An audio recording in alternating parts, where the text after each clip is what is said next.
one of Newton's laws of motion. Can you guess which one? That's right!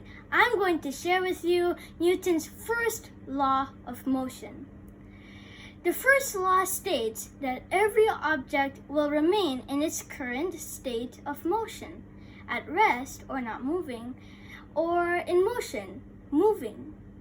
It will stay that way until an external force acts upon it, such as friction, air resistance, and gravity.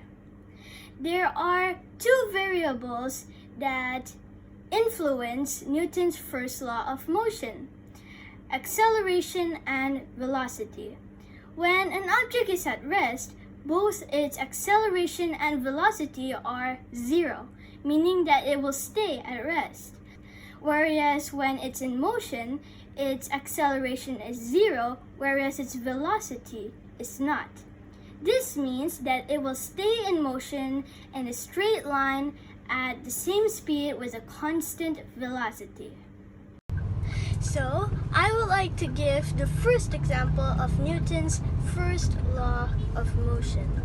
You see, when a car halts to a stop, there's an external force that stops the car, but not yourself, which makes you continue to move all the way until acted on by the unbalanced force of a seatbelt.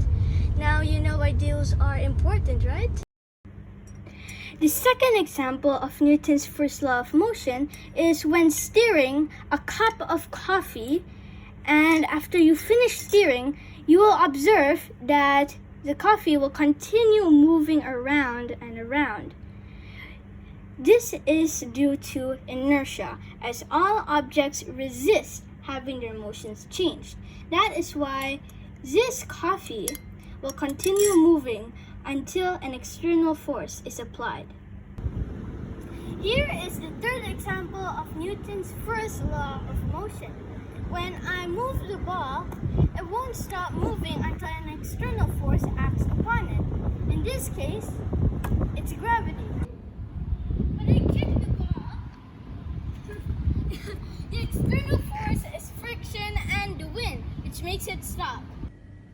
Those are the examples of Newton's first law of motion.